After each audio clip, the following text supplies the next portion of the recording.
안녕하세요. 책과 책을 비교해보는 책 대 책. 오늘은 책 대 책을 진행해보려고 합니다. 오늘 소개할 책은 천사가 된 비키, 공룡도시락. 내 이름은 에이프릴입니다. 이번에도 제클린 윌슨과 닉 샤렛의 책을 들고 왔는데요. 이번에는 닉 샤렛에 대해 알아보겠습니다. 닉 샤렛은 팝아트 작가이자 사파가 일러스트레이터로 세계적인 작가들의 책에 그림을 그리고 있습니다. 특히 제클린 윌슨과 수년째 함께 작업을 하며 많은 책들을 그리고 썼습니다. 그럼 이제 책 속으로 들어가 볼까요? 천사가 된 비키. 비키와 제이드는 정말 친한 친구입니다. 특히 제이드는 비키와 정말 둘도 없이 친한 쌍둥이 같은 존재입니다. 제이드는 자신을 연기할 때보다 비키를 연기할 때 더 자신 같다고, 더 생명력을 얻는다고 이야기하곤 합니다. 그만큼 비키가 자신에게 더 큰 존재였겠지요. 하지만 단점도 있었으니 제이드는 비키가 하자는 대로 무엇이든지 따라했습니다. 하지만 딱 한 번 비키가 하자는 대로 하지 않은 적이 있었는데, 바로 그날 비키가 제이드를 위로하려다가 차로로 달려가서 끔찍한 사고를 당하게 됩니다. 결국 비키는 하늘로 올라가게 되죠. 잠시 다시 알아볼까요?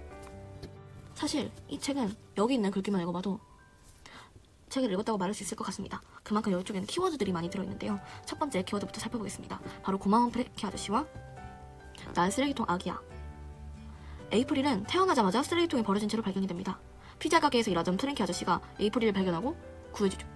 프랭키 아저씨 덕에 에이프릴은 지금까지 살아있을 수 있게 됩니다. 에이프릴은 4월 1일에 태어났다고 해서 만우절 아기, 혹은 4월의 소나기라고도 불립니다. 눈물이 그만큼 정말 많기 때문이죠. 평범하지 않은 삶을 살았던 에이프릴은 마침내 메리온 아주머니를 만나 평범한 삶을 살릴 수 있게 됩니다. 아무도 과거를 모르는 그런 환경이지요. 그 환경에서 캐시와 한나와 친해지게 되는데요. 바로 에이프릴의 베스트 프렌드입니다. 이제 다음 책으로 넘어가 보실게요. 이 책 속에 나오는 다이나는 아빠와 단둘이 삽니다. 그런데 박물관 견학을 가는 날, 이날은 아침부터 정말 별로 안 좋습니다. 일어나자마자 아빠에게 혼이 나고, 그 다음에는 학교에서 장난을 치다가 단짝인 줄리와 싸움을 하고 박물관 견학에서 주디와 짝을 짓지 못하게 되죠. 주디는 자신의 다른 친구 다니엘라와 가버리지만 다이나는 다른 친구가 없어서 그냥 혼자서 엄지손가락을 물고 다닙니다. 다이나는 불안할 때마다 엄지손가락을 빠는데요. 그렇기 때문에 엄지손가락은 조금씩 뾰족해지게 되었습니다. 하지만 다이나는 그렇게 돌아다니다가 뜻밖의 어떤 물건을 발견하고는 정말 재밌게 놀 수 있게 된대요.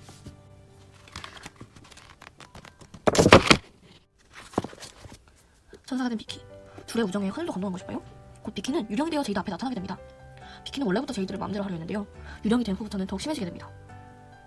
제이드를 위로해주는 친구들에게 나쁜 말을 하게 하는가 하면은 다른 친구들을 무시하고 자신을 걱정해주는 선생님들을 외면하게 하고, 심지어 자신이 죽기 전 싸운 일에 대해서 계속 제이드를 괴롭힙니다. 한 번은 제이드에게 함께 천당에 가자고 구슬린 적도 있었죠. 제이드는 안 그래도 소심한 성격에 정말 힘들어하게 됩니다. 누구나 전부 제이드를 걱정하고 있습니다. 제이드는 그게 자신을 정말 걱정하는 것이라고 생각을 하지만 비키 때문에 자신이 뭐라고 할 수가 없습니다. 그러던 중 제이드는 뚱뚱보쌤과 친해지게 됩니다. 뚱뚱보쌤은 항상 제이드 옆에 따라다니고 있었는데요. 제이드는 비키를 좋아하는 줄 알았건만 쌤은 제이드를 좋아하고 있었습니다. 쌤은 비키가 죽고 나서부터 계속 제이드를 따라다니며 제이드를 도와주고 위로해줬습니다. 연극반과 달리기만 해서 쌤과 함께하게 되는데요. 비키는 완전 질투 폭발하게 됩니다. 내 이름은 에이프릴. 두 번째 키워드를 살펴볼까요? 엄마를 찾을 수 있을까? 미안해요, 메리온 아주머니. 핸드폰이 갖고 싶어. 에이프릴은 아직 스마트폰이 없습니다. 자신의 친구인 캐시랑 한나, 그리고 그 밖에 많은 친구들이 갖고 있는데 말이죠. 그래서 생일 선물로 휴대폰을 간절히 원한 에이프릴은 자신의 귀를 가리키며 메리온 아주머니에게 신호를 보내지만 결국 에이프릴은 생일 선물로 귀걸이를 받게 됩니다. 에이프릴은 화가 나서 뛰쳐나오게 되는데요. 막무가내로 집을 나갔지만 곧 자신의 엄마를 찾는 여행을 떠나게 됩니다. 에이프릴의 삶은 처음부터 파란만장했는데요.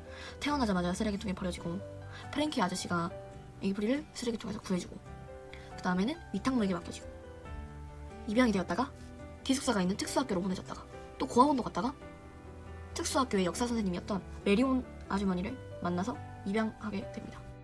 하지만 에이프릴은 친엄마를 찾고 싶다는 생각에서 헤어나올 수가 없었습니다.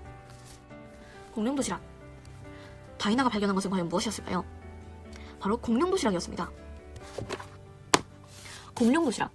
먹으면 공룡이 될 수도 있는 도시락입니다. 나뭇잎으로 만든 샌드위치, 데이지 꽃다발, 바삭거리는 나뭇가지 과자, 밝은 초록색의 공룡 주스. 자연사박물관에서 우연히 만난 공룡이 이 모든 것들을 해주었는데요. 그것을 맛있게 먹 다이나는 공룡이 되고 맙니다. 하지만 공룡이 되었는데 이전보다 더 재밌어진 건 왜일까요? 주디와 다시 친해지고 아빠와도 다시 더욱 친해지게 됩니다. 선생님들도 다이나가 교실을 난장판으로 만들어도 아무 말도 하지 않았습니다. 정말 하늘을 날아간 것만 같죠.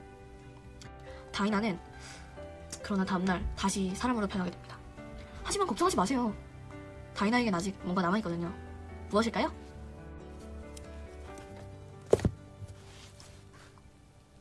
곧 제이드는 자신을 걱정해주시는 케임브리지 선생님에게 심리상담을 받게 됩니다.